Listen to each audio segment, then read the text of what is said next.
pemerintah melalui Badan Kepegawaian Negara (BKN) dan Kementerian Pendayagunaan Aparatur Negara dan Reformasi Birokrasi Kemenpan RB masih melakukan pendataan tenaga non-aparatur sipil negara (non-ASN). Deputi Bidang Sistem Informasi Kepegawaian (Sinka) BKN, Suharmen mengatakan, pendataan ini bertujuan untuk memetakan kondisi pegawai non-ASN.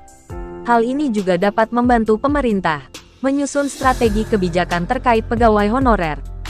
Suharmen menjelaskan, hanya ada 2 kelompok yang masuk dalam pendataan non-ASN. Hal ini berdasarkan Surat Menpan RBB-1511-M.SM, pukul 1, 2022, tentang pendataan tenaga non-ASN di lingkungan instansi pemerintah.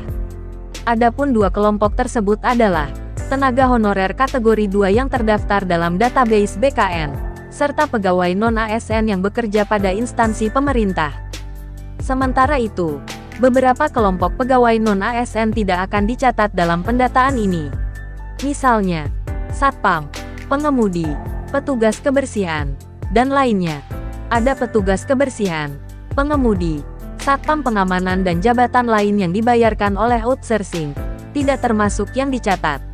Pegawai yang surat kontrak SK di atas kontrak 2021 ini juga tidak termasuk mereka yang dicatatkan, kata Suharmen dalam media briefing online.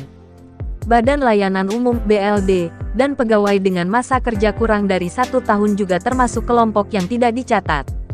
Bagi kelompok yang terdaftar, Suharmen menjelaskan, jika pendataan non-ASN ini tidak langsung menjadikan mereka sebagai ASN. Sebab ada proses panjang yang harus dilakukan. Memang salah satu tujuannya adalah itu. Tetapi tentu ada formulasi kebijakan. Tapi pentingnya pendataan ini membangun tenaga non-ASN ini secara manusiawi, katanya menambahkan. Kelompok yang tercatat tetap harus memenuhi beberapa persyaratan, seperti 1. Pembayaran langsung menggunakan APBN, untuk instansi pusat dan APBD instansi daerah. Bukan melalui mekanisme pengadaan barang dan jasa, individu ataupun pihak ketiga. 2. Diangkat paling rendah oleh pimpinan unit kerja. 3. Telah bekerja paling singkat 1 tahun pada tanggal 31 Desember tahun 2021. 4. Berusia paling rendah 20 tahun, paling tinggi 56 tahun pada tanggal 31 Desember tahun 2021.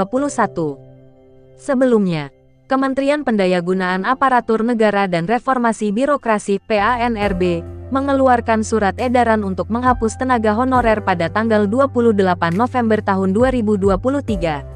Surat edaran bernomor B-185-M.SM, pukul 2:03, 2022 itu diundangkan pada tanggal 31 Mei tahun 2022. Dalam surat itu, mengacu pada UU Nomor 5 Tahun 2014 tentang ASN, disebutkan dalam pasal 6 berbunyi, pegawai ASN terdiri atas PNS dan PPPK. Lalu pada pasal 8 aturan tersebut berbunyi pegawai ASN berkedudukan sebagai unsur aparatur negara.